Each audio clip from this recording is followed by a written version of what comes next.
Fear. False evidence appearing real. We've all heard that before, but we still live our lives with fear. Why do we let these little whispers control everything about us? Why do we let these little whispers keep us to where we are? If you're not happy where you are in life right now, whether it's financially, where you live, in a relationship, it's because fear is holding you there. Fear makes you scared of taking that step out. Fear makes you scared of taking any risks. Fear is the one thing that will always hold you back if you let it. How often do we find ourselves in a situation where we know we're not happy, but we're more scared of this. We're more scared of breaking off that relationship because we're scared to be alone. We're scared of starting that business because we're scared of being broke.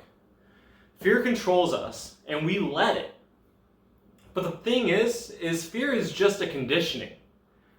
As children, we're born with only two fears: the fear of falling and the fear of loud noises. Everything outside of that is conditioned into us. Whether it's you raise your hand at school, ask a question, maybe it's not a great question. Now all of a sudden your classmates, your friends, maybe even the teacher is laughing at you. That little instant, that little blink in your whole life created this whole fear. And we choose to feed these fears. Even though subconsciously we know that we're meant for higher, bigger, better things, consciously our mind just wants us to survive. Our mind just wants us to have enough. Our mind doesn't want us to take risks. Our conscious mind doesn't want us to risk our survival, because it just wants you to live. But if you just live without your true calling, with all these hopes and dreams, that's intellect suicide. That's you not even trying. That's just you getting by, doing the bare minimum, and then come around 70 or 80, you just die. Without taking these risks, we refuse to thrive. We refuse to live where we truly are meant to be. Financially, in our relationships, whatever. We all have these higher wants and needs, but fear keeps us held back. And so, when we talk about fear, you have to understand that fear is just that one thing keeping you from taking that small step. That one little thing keeping you from taking a baby step. If you take one step forward, you can take two steps back, no problem. But when you take that first step, that one little bit out of your comfort zone, you'll find that those fears weren't real. And so we're not meant to live this life of constant fear, constant worry. We're not meant to just survive. We're meant to go out there, do our goals, live our dreams. As children, we are fearless. We are confident in who we are. Somewhere along the line, we lose that.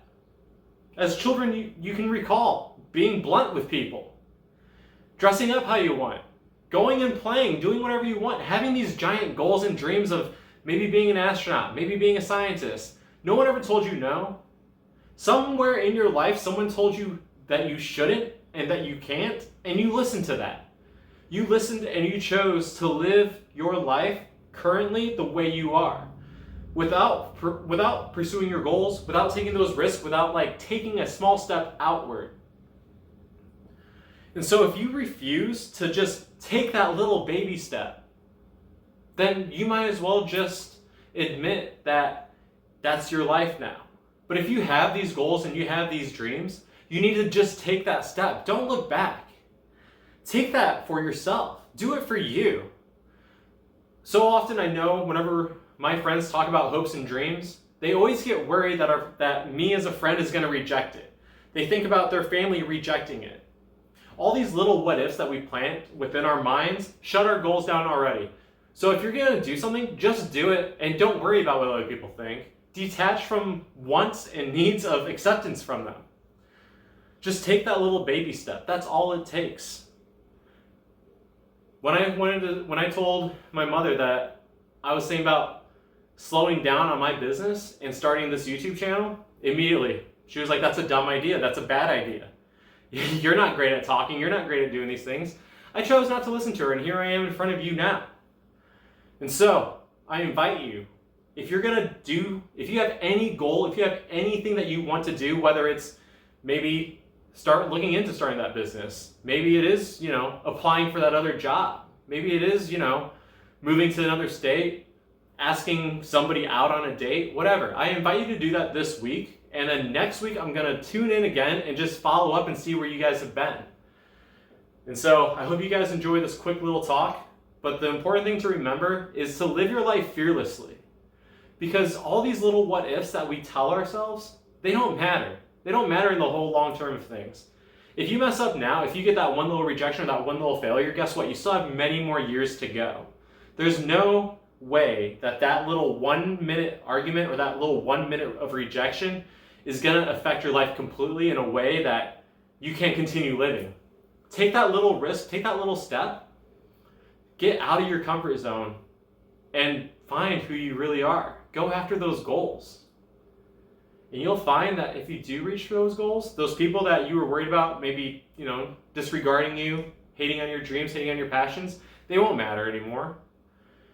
And so just take that risk. Are you worried about starting a business because you're worried about the financials? Take that risk anyway. Money's going to come in no matter what. And so I hope you guys learned something. If you did, go ahead and smash that like button. But also, go ahead and subscribe and hit that notification bell because I am dedicating this year to making it all of our best years yet. See you later. Bye.